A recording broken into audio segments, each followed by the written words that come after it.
Hello and welcome to another one of those Future of the Fortress videos. This is where Tarn Adams does a Q&A on the Bay 12 forums. Once a month, you can ask questions and Tarn will respond to them in the same thread.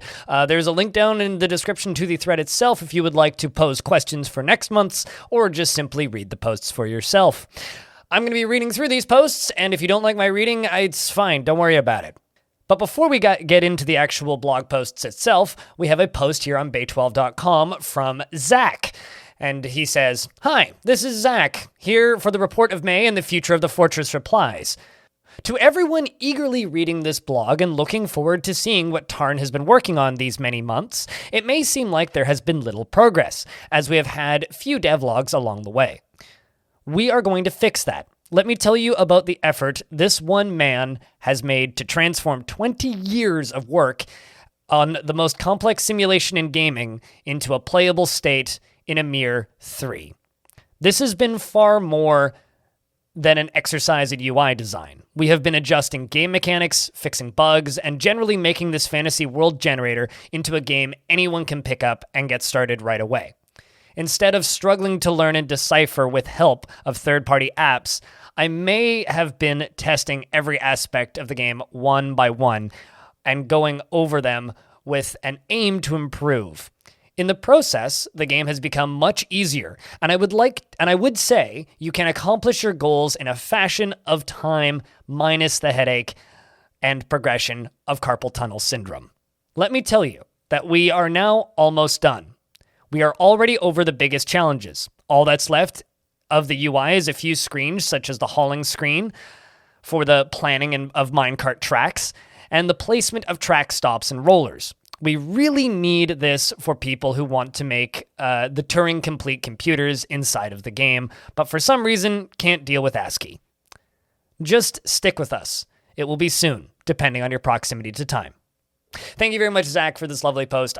Before I get into reading the actual questions themselves, I just want to throw in that take your damn time. It's fine, guys. Don't worry about it. And also, I feel like, at least from my perspective, maybe blog posts on Bay 12 have been few and far between, but I think that the updates that KitFox has been posting from screenshots of art and such, while they're not major gameplay features or things that you guys have been actively working on, it's plenty for us as the community to have a look at and keep up to date on. Let's dive into the Future of the Fortress posts for May 2022. First question comes in from Volleylol, and they say, "Is this part about the map screen and Legends mode and changes made to it for the upcoming release? Or don't you think language borders will ever become clear in the game, even after entity and politics, what have you, rewrites? I don't know much about medieval geopolitics, so I don't know if fuzzy borders would be historically accurate.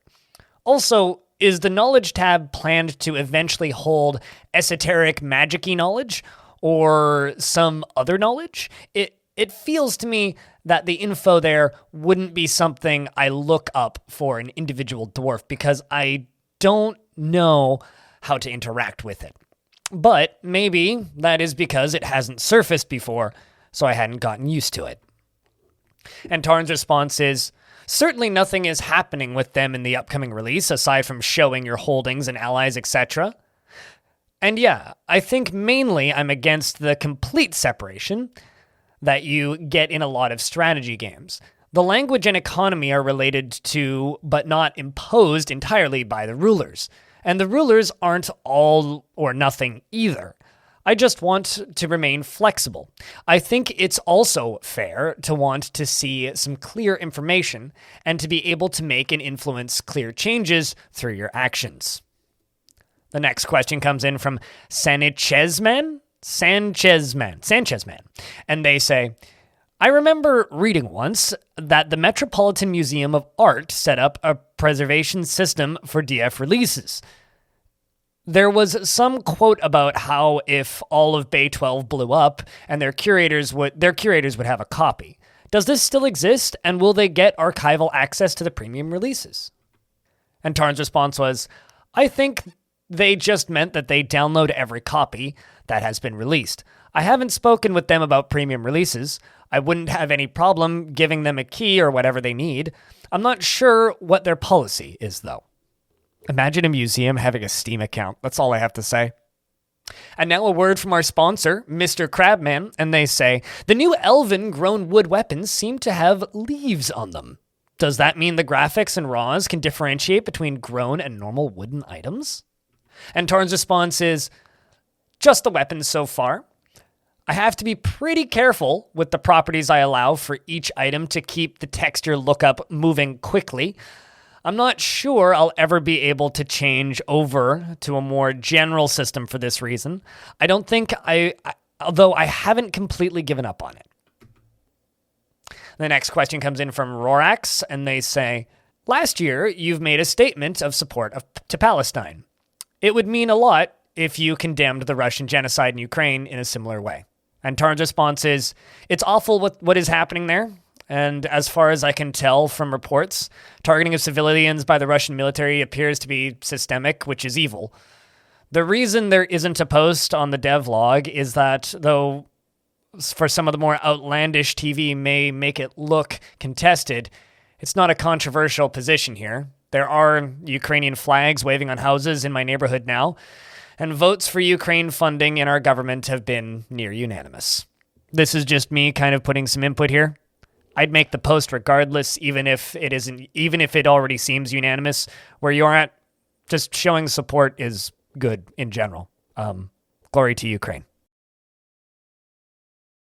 Blue Man Hawk asks, are there any planned uses for Golden Salve and Liquid Fire? And Tarn's response is, nothing specific planned, nope. Now that they've been starting to bump up against the myth and magic stuff slightly, it remains to be seen whether they'll get anything special first. I may have mentioned before, I don't recall, that Golden Salve at least has had more hope than ever since we added those beneficial shrine effects. It just require the hospital to keep it on hand and the doctors to understand what to do with it. This is kind of a double one, but it all runs together, so I'm going to read it as one question. This comes in from Rithful Wraith and Blue Man Hawk, and there's a two-parter and then a follow-up. The first question is, will there be randomly generated chosen ones, sons of gods, and speakers of gods or messiahs in Dwarf Fortress Myth Update? If so, how will they fit into the wider creation story, and can they be tied into play, or will they be strictly a Legends-only edition? 2. Slightly riding off question 1, will there be various prophecies or end-time events for the proc-generated myth? If that concept is planned, will some prophecies and or end times actually happen during gameplay? Meaning, can you actually watch the world be destroyed or reformed? Or is this part of the myth story? And then the follow-up comment from Blue Man Hawk says, I certainly doubt the term Messiah will be used. It does sound like it could be cool. I wonder if it would be possible to start as an adventurer-only mode game as a chosen one. And Tarn's response is, this seems likely at some point. Making them playable would be almost an RPG genre requirement, though I wouldn't want to have them in every world. The existing prophets have very, very bad procedural prophecies where we were hoping to expand upon. One of the key themes for the myth and magic was emphasizing allowing change and blowing up the entire world, etc., is a good and extreme example. There are lots of practical issues with this, of course. The main thing being that the player thinks and how it affects their ability to play. Taking that and taking it away. That is taking it away. Their ability to play, obviously. So it's sitting on the idea table currently. Eliminating the world variously in all modes, though it is pretty silly if it happens in Legends, since you wouldn't be able to play at all unless the world is reborn. I'm not wholly against this, but it feels like it should be opt-in. Of course, some apocalypses are partial, and in that sense that they are just terrible, but don't destroy the world utterly. And world generation could have multiple of these before you start playing. More generally, prophecies are hard because they are hard to get all of the elements lined up to respect them. But it's something is doable. The next question comes in from Fantastic Dwarf, and they say, Are there expansions to the C screen now that you've revamped it in the recent devlog on the table for the future? Not to skew the question with a suggestion, but practical ones like seeing tunnel connection points between fortresses and any subterranean FOV for your civilization is relevant for traveling. And Tarn's response is, it's there to be expanded as features are expanded, at least. I'm not sure we'll get to tunnel connections at all before the map rewrite, since redoing how the underground works is one of the main points of the map rewrite. The next question comes in from Immortal D, and they say, regarding the early game stress fixes you posted about, how will the game handle a migrant who has family on the other side of the world, so he is immediately depressed on missing family? This one comes up a lot. And Tarn's response is, if I remember, the stress science threads, and this part hasn't changed. Missing needs in generality can't cause that much trouble stress-wise, even though they were blaring alarms in the thoughts. Though we still have a list of unmeetable needs we're hoping to look at when we start on the bugs, and now that we have the C screen up, there may be some way to address it. There's that specific thought for world generation kidnapped people, which is a separate matter as well.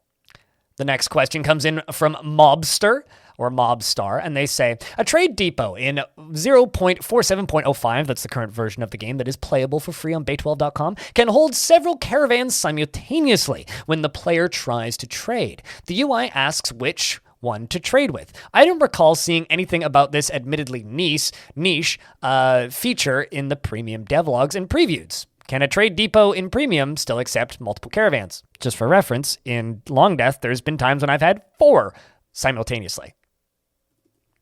And Tarn's response is, it's been a while and I don't even remember. It would have been in the screen notes, but this is extremely the kind of thing that makes up the end stage 1 on the roadmap. Let me see. Doesn't look like it. Just a note to add on the loop where it selects the active merchant. So yeah, must have been a day where I just was like, not another scroll bar, and moved on. This was not uncommon, but I'm cleaning it all up now, along with choosing sizes for clothing and various other missing bits. And a question from Volleylol, and they say, these new animal people sprites have more variance in their body shapes than I remember from the ones shown earlier, though the 2 birdmen and the insect men seem to have the same base, and that would have support for showing actual worn clothing and armor where possible, i.e. the body, because they all have this like unique heads and limbs. Or will the brown tunic be the extent of their graphical wardrobe? Or some in between where a tunic can be palette swapped according to profession. Edit. And Aprops and the giant toad and Toadman shown, do you have any plans for how to fix the bug of them not appearing in-game? While principal creatures are just spawning but not having to arrive from off-screen, should be broken since pawns never cross the borders of the map. And Tarn's response was, we're trying to keep the number of body variants manageable for equipment purposes, yeah. Though it remains to be seen whether the initial vanilla release will have equipment sets for every one of them. I wasn't even aware of the giant toad/toad man problem. I don't have plans for it. It seems like something that should be fixed, though. We haven't done much with behavior of creatures and their environments, so pond restrictions don't seem important to maintain for findings for things like toad people. Now that we're at the end of this Future of a Fortress video, I just want to put in this lovely, lovely Spider-Man right here on the screen, and also this lovely, lovely screenshot of a Mantis Man. Shoutouts to the person who forwarded this to my email after asking for them specifically. Thank you very much for watching this video. If you want to see more videos like it, there's more Dwarf Fortress on this YouTube channel than you could reasonably watch in a lifetime. I'm trying to figure out what to do with ads right now. I'm kind of planning a video on how much I actually make on YouTube to just figure out what's the best way forward currently. I don't like how many ads I have to put into videos to keep this channel like relatively profitable. So I'm looking into options right now. Patreon is also an option. Things like Super Thanks are also an option, which just got activated on this channel. You're seeing my patrons on the screen right now. I do have YouTube members, but currently the number is 0. The number was 1 for a little bit, and then, well, a war happened, and now they can't give me money anymore because of sanctions. Regardless, working on options and ways forward. Please keep in mind, if you find ads on my YouTube channel to be annoying, feel free to ad block them. It's not really hurting anybody. Thank you very much for watching this video. If you want to see my face, watch me on Twitch, twitch.tv/BLINDRL. If you want to support this video directly, there's a link to my Patreon in the description. We're getting close, everybody. Just a little bit longer. Thank you very much for watching this video, and I'll see you in the next one.